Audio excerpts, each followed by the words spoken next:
Is equal to total amount of current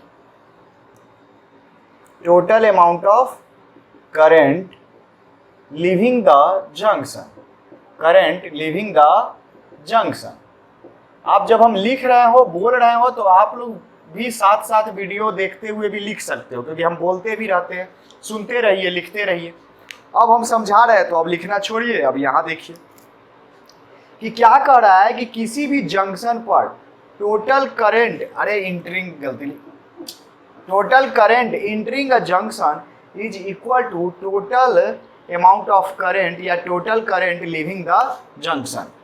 ठीक है, तो इसका मतलब क्या है कि अगर यह कोई जंक्शन, इस पॉइंट को मान ले, यहाँ पे इधर से जंक्शन क्या है, जहाँ 2-3 जगह से करंट आ रहा हो, तो यह है, यहाँ से करंट I1 आ रहा है, यहाँ से I2 आ रहा है और यहाँ से I3 आ रहा है, और यहाँ से जा कौन रहा है, I4 जा रहा है और I5 जा रहा है। बात समझ में आ रही है? इस जंक्शन पर 1, 2, 3 आ रहा है और 4 और 5 क्या है, जा रहा है। तो अकॉर्डिंग टू KCL क्या होना चाहिए, जितना आने वाला है उतना जाने वाला है। वो गाना है ना, आने वाला पल जाने वाला है, तो जो आया है सो जाएगा, जो आया है सो जाएगा। यही है KCL का नियम कि जितना करंट किसी जंक्शन पर आएगा उतना ही करंट जाएगा। यह किस सिद्धांत पर आधारित है, इट इज बेस्ड ऑन, यह बहुत इंपॉर्टेंट है, इसको VI कर लो बोर्ड एग्जाम के लिए। इसका it is based on conservation of charge. यह किस पर आधारित है, कंजर्वेशन ऑफ चार्ज, कि कोई भी जंक्शन पर चार्ज भुला नहीं जाता है और न यहाँ कोई चार्ज पैदा होता है, यानी कोई भी चार्ज यहाँ डिस्ट्रॉय नहीं होता है, कोई भी चार्ज यहाँ क्रिएट नहीं होता है। इसलिए जितना प्रति सेकेंड चार्ज आता है उतना ही प्रति सेकेंड चार्ज जाता है। तो किरचॉफ्स करंट लॉ यही है कि जितना करंट आएगा जंक्शन पे उतना ही करंट जाएगा जंक्शन से। इसी को ही बोला जाता है KCL और it is based on conservation of charge. इसमें कोई डाउट? फिर दूसरा लॉ होता है, इसी को फर्स्ट लॉ बोलते हैं, करंट लॉ को। फिर सेकेंड लॉ होता है, क्या होता है, किरचॉफ्स सेकेंड लॉ, जिसको हम बोलते हैं लूप लॉ। क्या बोलते हैं, लूप लॉ। दूसरा है लूप लॉ, या इसी का दूसरा नाम है वोल्टेज लॉ। क्या बोलते हैं, voltage law, KVL, Kirchhoff's voltage law. वो करंट के लिए या वोल्टेज के लिए। इस लॉ के अकॉर्डिंग क्या कहता है, the algebraic sum of potential difference, the algebraic sum of potential difference across each element, जो कि आपको रजिस्टर हो सकता है, सेल हो सकता है, etcetera. The algebraic sum of potential difference across each element in a closed loop, in a closed circuit बोलो या in closed loop बोला जाए, in closed loop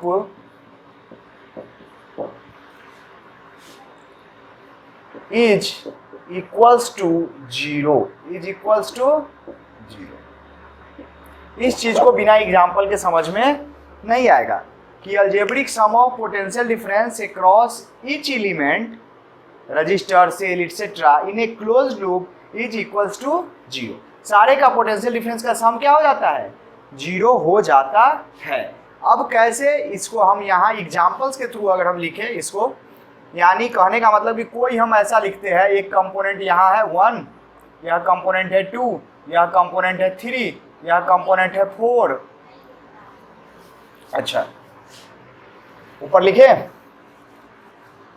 इसका है कि अगर कोई कंपोनेंट हम ले लेते हैं 1, 2, 3, 4 5, फिर यहाँ पहुंच गए, यानी टोटल 5 कंपोनेंट है, लूप क्लोज हो गया। इसी में कहीं बैटरी होगा, कहीं रजिस्टर होगा, कहीं बैटरी होगा, कहीं रजिस्टर होगा। इसके अक्रॉस वोल्टेज है V1, इसके अक्रॉस V2, फिर यहाँ से यहाँ गया, यह इसके अक्रॉस V3, इसके अक्रॉस V4, इसके अक्रॉस V5।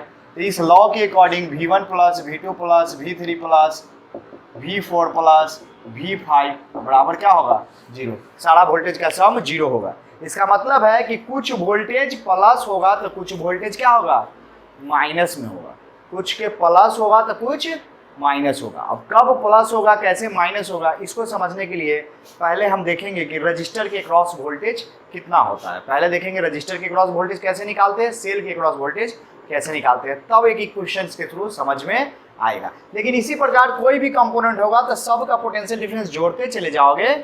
पोटेंशियल डिफरेंस अगर आप ऐसे जा रहे हो, ये तरीका था जाने का, अगर ऐसे आप जा रहे हो तो एक का वोल्टेज कहीं बढ़ेगा, वोल्टेज कहीं घटेगा, कभी घटेगा बढ़ेगा, लेकिन ले देके फिर से अगर वहीं पहुंच जाते हो तो टोटल पोटेंशियल डिफरेंस क्या हो जाएगा?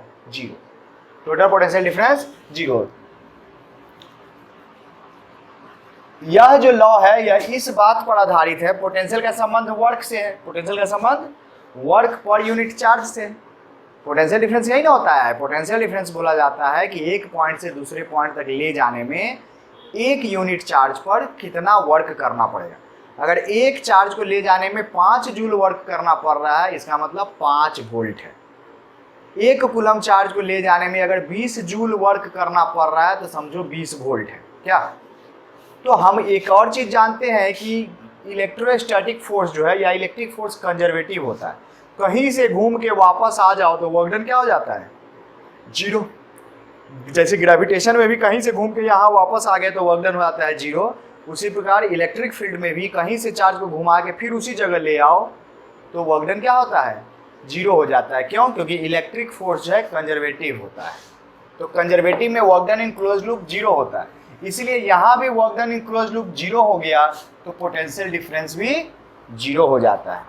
तो इसमें हम लिखेंगे it is based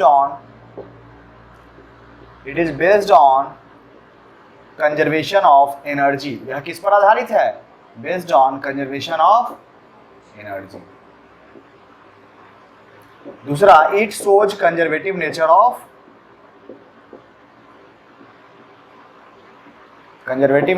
electric force. Conservative nature of electric force. ठीक है। तो कब वोल्टेज प्लस होगा, कब माइनस होगा, इसको समझने के लिए यहाँ देखिए बहुत ही इंपॉर्टेंट चीज। अगर कोई रजिस्टर ऐसे है, जनरली हमको जो अभी पढ़ना है सिर्फ रजिस्टर और सेल्स का, अगर ऐसे करंट इसमें फ्लो कर रहा है, करंट का डायरेक्शन, तो रजिस्टर में करंट हमेशा प्लस से माइनस फ्लो करता है। क्या करता है?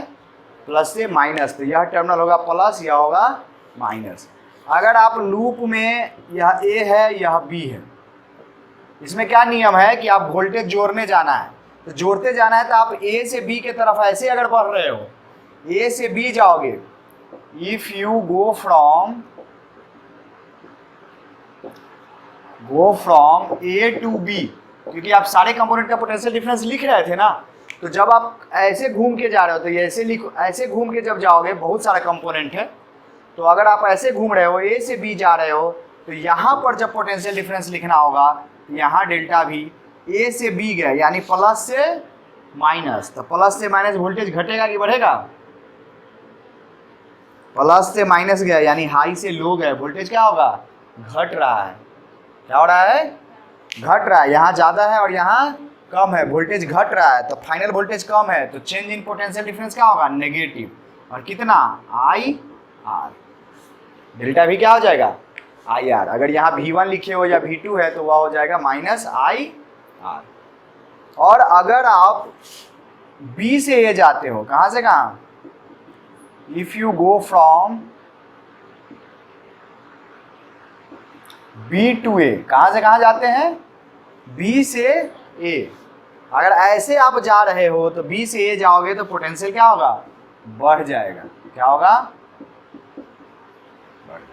यहाँ से यहाँ जाने का मतलब पोटेंशियल क्या है, बढ़ रहा है, यानी बी के रिस्पेक्ट में ए का पूछेगा तो हायर पोटेंशियल होगा, डेल्टा भी क्या हो जाएगा, प्लस हायर।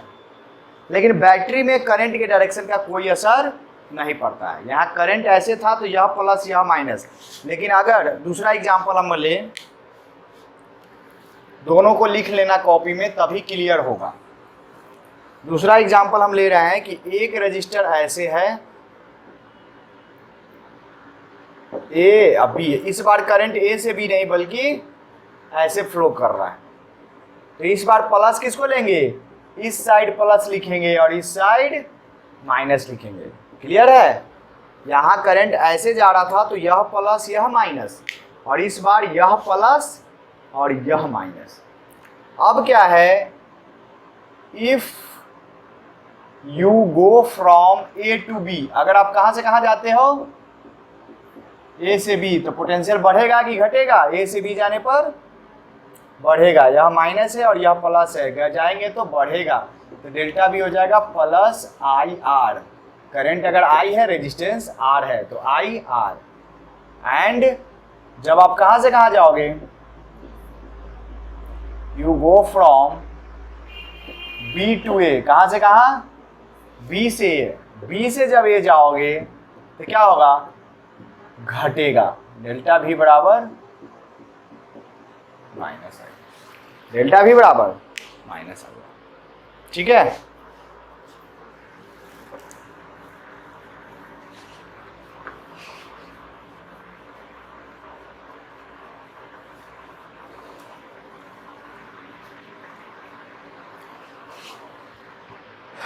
तो यह होता है। लेकिन बैटरी के केस में पहले यही तो समझना है कि वोल्टेज कब बढ़ेगा घटेगा। बैटरी के केस में करंट इधर रहे तब या करंट इधर रहे तब उससे कोई फर्क नहीं पड़ता है, यही प्लस होगा और यह क्या होगा, माइनस होगा। यह ए है और यह बी है, और इसके ईएमएफ दिया रहता है, इसका वोल्टेज क्या है, दिया रहता है बैटरी का। तो अगर आप ए से बी जाओगे, गो ए टू बी, अगर आप ए से बी गए तो डेल्टा भी क्या होगा, ए से बी गए प्लस से माइनस घटेगा, क्या हो जाएगा, माइनस बी। और अगर उल्टा बी टू ए अगर जाते हैं तो डेल्टा भी हो जाएगा, बी से ए जाते हैं तो बढ़ जाता है, पोटेंशियल क्या होता है, बढ़ जाता है। तो पोटेंशियल डिफरेंस को जोड़ने के लिए पहले ये देखना पड़ेगा कि कब डिफरेंस पॉजिटिव लेंगे, कब डिफरेंस नेगेटिव लेंगे। तो यही जानना है, रजिस्टर में कभी भी पहले करंट जिधर जा रहा था यह प्लस कर लो और यह माइनस कर लो, यह प्लस या माइनस। रजिस्टर में करंट कहाँ से कहाँ फ्लो करता है, प्लस से माइनस। बैटरी में प्लस माइनस करंट पर डिपेंड नहीं करता है, बड़ा वाला प्लस होता है, छोटा वाला माइनस होता है हमेशा, चाहे करंट कहीं फ्लो करे। लेकिन रजिस्टर में ऐसा नहीं है, रजिस्टर का अपना कोई टर्मिनल नहीं है, यह इसका प्लस माइनस कोई टर्मिनल नहीं है।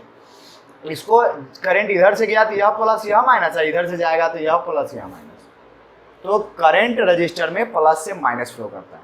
तो ये तो मालूम हो गया कि कब हम पोटेंशियल डिफरेंस पॉजिटिव लेंगे और कब नेगेटिव लेंगे। अगर आप ए से बी जाओगे, नेगेटिव से प्लस पॉजिटिव जाओगे तो डेल्टा भी प्लस लेंगे। अगर आप प्लस से माइनस जाते हो तो डेल्टा भी माइनस लेंगे। ठीक है, अब इसका सर्किट में कैसे यूज करते हैं किरचॉफ्स वोल्टेज लॉ का, ये देखिएगा अभी।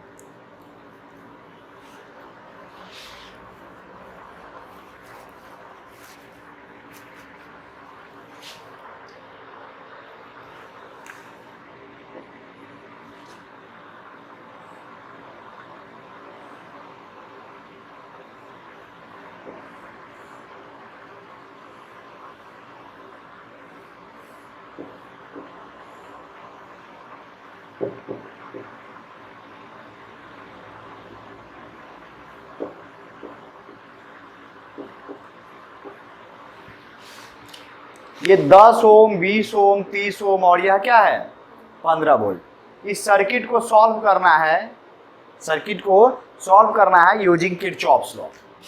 Use Kirchhoff's law, Kirchhoff's law to find current in each circuit, to find current in each arm, also find R equivalent, Kirchhoff's law का यूज करके। ऐसे तो आपको मालूम है कि यह दोनों सीरीज में है, यह पैरेलल में, यह 30 है, यह 30 है, आर इक्विवेलेंट 15 हो जाएगा। आपके पास पहले से मालूम है, यू नो, इसको आप कैलकुलेट करके आपको ये पहले से रिजल्ट क्या है मालूम है कि क्या आने वाला है। आपको रिजल्ट मालूम है क्या कि आर इक्विवेलेंट आएगा 20 30 पैरेलल में यानी 15 ओम, और कैपिटल आई यहाँ जो करंट है वह आएगा आपको 15/15 यानी 1 एम्पियर। ये तो आपको पहले से मालूम, यह क्या है पहले से मालूम है। लेकिन किरचॉफ्स लॉ से हम कैसे बनाएंगे ये देखना है, और इतना रिजल्ट आ गया तो हम समझेंगे किरचॉफ्स लॉ सही है। क्या समझेंगे कि किरचॉफ्स लॉ सही है, ठीक है।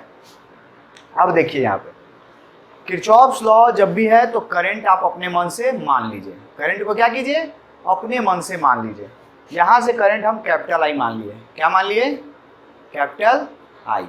यही करंट यहाँ जंक्शन है तो जंक्शन पर जंक्शन लॉ लगाएंगे। जंक्शन पर क्या लगाएंगे जंक्शन लॉ। इधर करंट चला गया I1, इधर करंट चला जाएगा I2, इधर I1 इधर I2, ठीक है।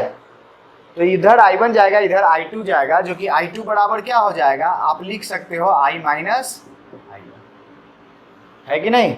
नहीं अगर ऐसे नहीं सोचना है तो यहाँ सोच लो, पहले इतना लिख लो, बात खत्म। अब क्या है करंट इसमें इधर से इधर जा रहा है तो यह होगा प्लस, यह होगा माइनस, यह होगा इसमें प्लस, यह प्लस, यह माइनस, इधर यह प्लस यह माइनस। लूप का नाम दे दो, यह ए है, बी है, सी है, डी है, ई, एफ। कोई दिक्कत। तो पहले किरचॉफ्स लॉ का करंट लॉ यूज करके करंट बांट लिए कि यही आई दो भाग में बट गया, I1 और I2, I1 I2 में बट गया। तो पहले KCL लगाओ, क्या लगाओ KCL। Using KCL I1 plus I2 यानी जाने वाला यही ना, इस जंक्शन पर ये दोनों बाहर जा रहा है और ये जंक्शन पर पहुंच रहा है, यह होना चाहिए कैपिटल I के बराबर। किसके बराबर कैपिटल I के बराबर। यह इक्वेशन फर्स्ट, यह इक्वेशन क्या हो गया फर्स्ट। तो जनरली हमारे पास ऐसे वेरिएबल 1 2 3 वेरिएबल है, लेकिन अब ये रिलेशन मिल जाने से अब कोई भी 2 निकल जाएगा तो तीनों निकल जाएगा, कोई भी 2 निकल जाएगा तो तीनों निकल जाएगा कि नहीं। तो मतलब अब करंट हमारे पास 2 ही करंट है जो अननोन है, 2 ही करंट क्या है अननोन। 2 मिल गया तो तीसरा ऑटोमेटिक मिल जाएगा। तो now we try to gate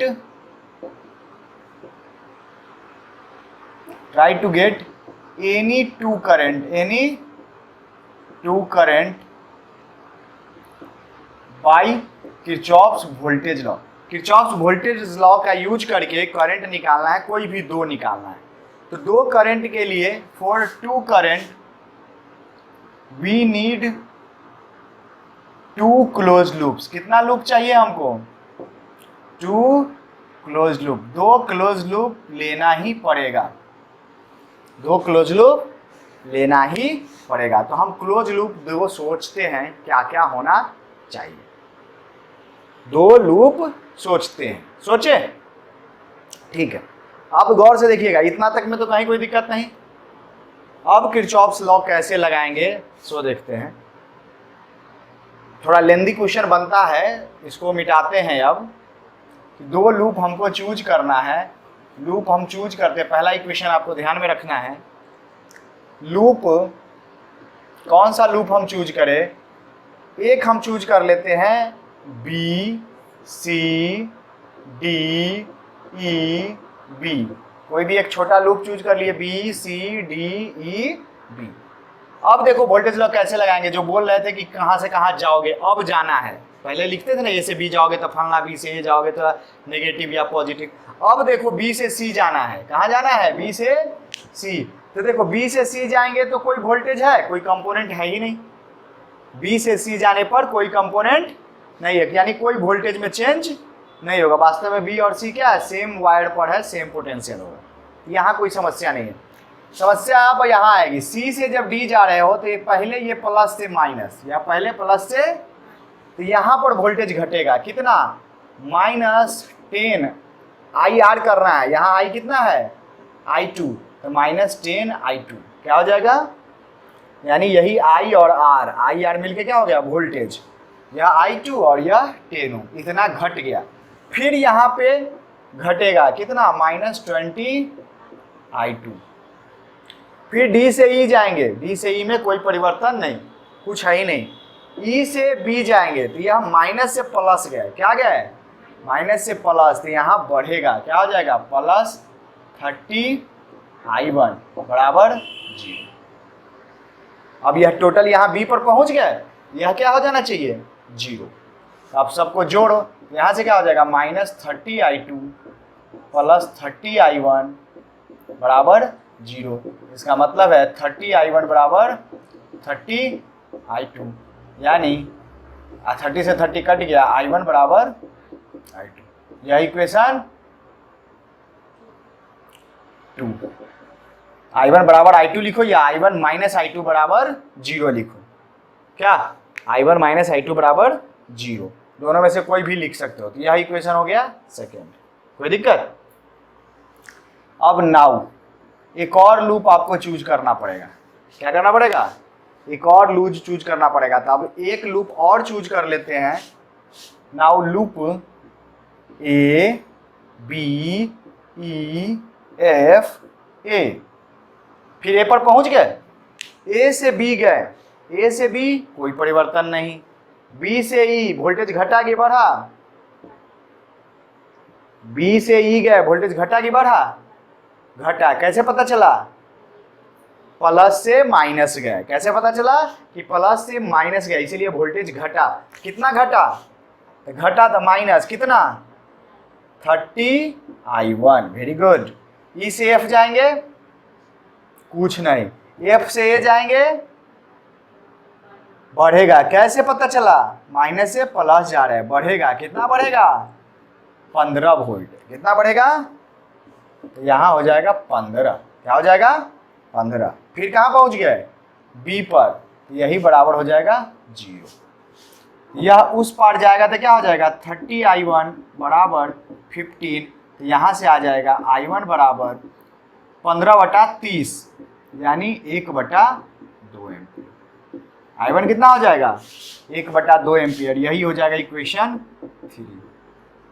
यह क्या हो जाएगा इक्वेशन 3, ठीक है।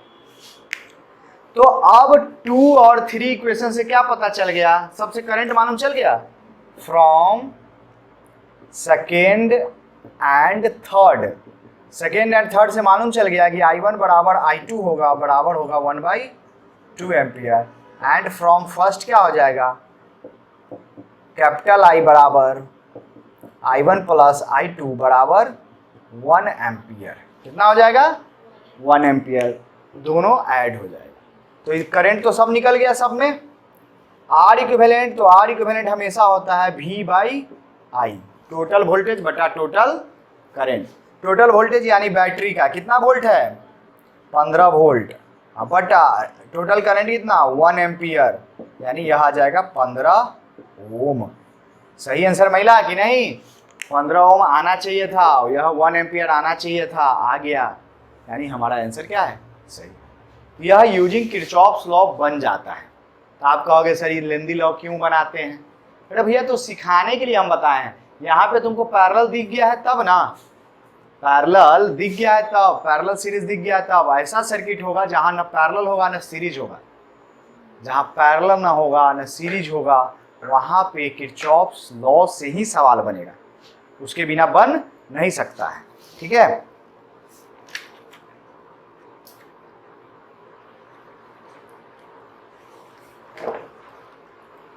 या एक से ज़्यादा बैटरी दे दिया, डिफरेंट ब्रांच दे दिया। जैसे एक क्वेश्चन देखते हैं,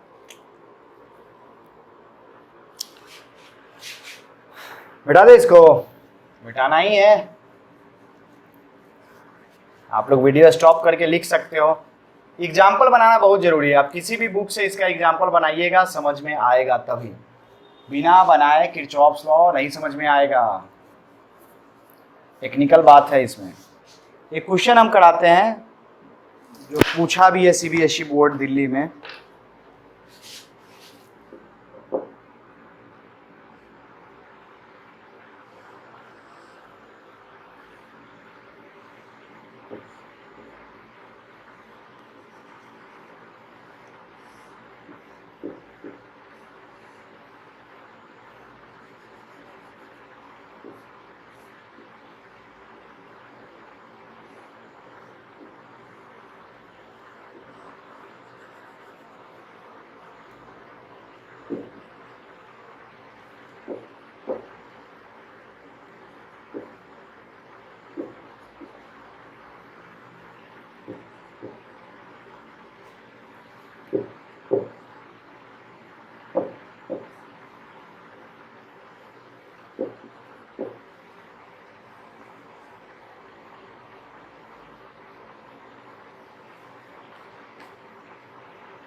यूजिंग किरचॉफ्स लॉ, ये पहले फोटो बना लीजिए, और यूजिंग किरचॉफ्स लॉ क्या करना है, डिटरमाइन द पोटेंशियल डिफरेंस, यानी find the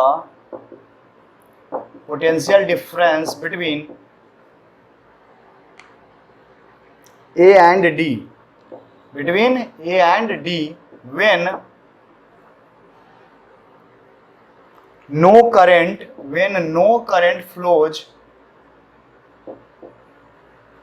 in arm BE, B से E कोई करंट फ्लो नहीं करता है, उस स्थिति में आप बताइए कि कितना वोल्ट होगा किसके किसके बीच में, A और D के बीच में। क्वेश्चन समझ में आया? A और D के बीच में पोटेंशियल डिफरेंस निकालना है, यानी A और D कहाँ है, यहाँ है। A और D के बीच में पोटेंशियल डिफरेंस निकालना है जब B में करंट कितना है, 0, यानी इसमें करंट का वैल्यू जो है, इसमें करंट का वैल्यू 0 है। करंट का वैल्यू क्या है, 0।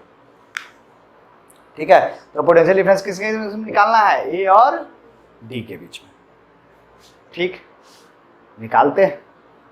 इसमें करंट नहीं होने का मतलब क्या है कि जो भी करंट इसमें फ्लो करेगा, आप अपने मन से मान लो, अगर इसमें हम करंट इधर से मान लेते हैं I, तो यही करंट इसमें भी जाएगा, इसमें जाना नहीं है, क्वेश्चन में दे रखा है कि इसमें 0 है, तो यही करंट इसमें भी चला जाएगा, फिर वही करंट ऐसे फ्लो करेगा, इसमें भी I, फिर ऐसे I। बात समझ में आ रही है? आसान क्वेश्चन है कि जैसे यह है वही करंट इसमें फ्लो करेगा। क्यों? क्योंकि इसमें करंट 0 दे रखा है। तो अब हमको सॉल्व करना है कि पोटेंशियल डिफरेंस A और D के बीच में क्या होगा। पोटेंशियल डिफरेंस A और D के बीच में क्या होगा।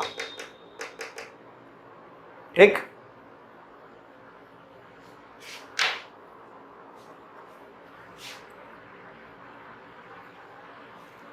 तो जहां A और D के बीच में पूछ रहा है, A और D के बीच में पूछ रहा है, तो आप क्या करो, D पर पोटेंशियल 0 मान लो और यहां पर पोटेंशियल निकाल दो कि क्या है। यहां क्या मान लो, 0 मान लो, और यहां से बढ़ते जाओ, पता चल जाएगा कि A पर पोटेंशियल क्या है। क्यों? क्योंकि क्वेश्चन में है potential difference between A and D, potential difference between A and D, तो इसका मतलब हो जाता है VAD। अब सोल्यूशन क्या है, इसका मतलब हो जाता है VAD, potential difference between A and D, जो कि क्या होता है VA minus VD, VA minus VD। इसका मतलब है कि फाइनल पॉइंट आपका A है और इनिशियल पॉइंट D है। आपको चलना कहाँ से कहाँ है, D से A चलना है। कहाँ चलना है, D से A। चलो हम D से A चलते हैं। कैसे चलने हैं, कोई भी एक रास्ता अपना लो।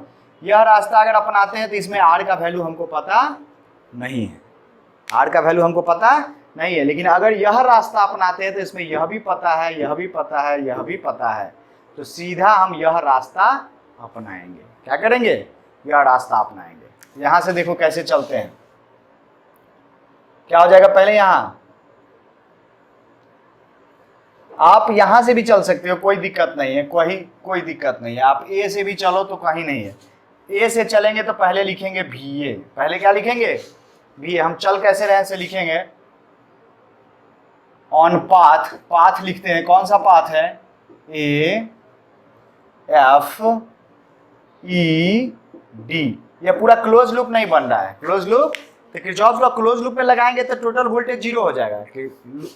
क्लोज लूप में टोटल वोल्टेज क्या हो जाएगा, जीरो। लेकिन क्लोज लूप नहीं है तभी भी आप लगा सकते हो, तो वहां जीरो नहीं करेंगे। वहां जाते जाते जब डी पर पहुंचेंगे तो वहां VD लिख देंगे, जीरो नहीं लिखेंगे। क्या लिखेंगे, VD।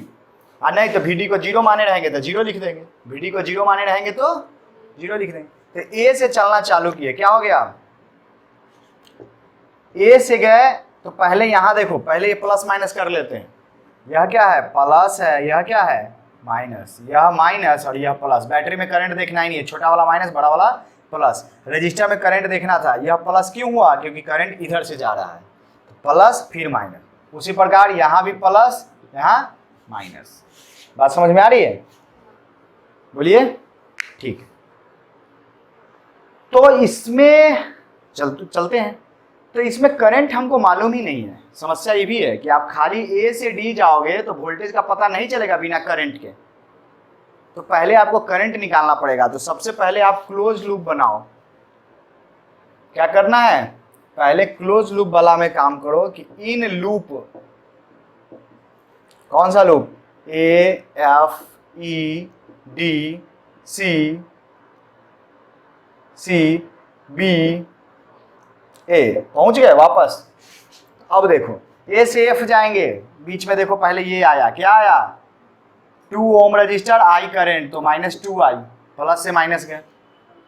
फिर यहाँ माइनस से प्लस गए, वोल्टेज क्या होगा, बढ़ेगा, तो यह क्या हो जाएगा, 1 +1। फिर यहाँ से यहाँ क्या होगा, प्लस से माइनस घटेगा, कितना, -3 आई। फिर ई से डी कुछ नहीं, ई से डी कोई चेंज नहीं, डी से सी। आर का वैल्यू भी नहीं दिया है, आर का वैल्यू देना चाहिए ना, 1 मिनट।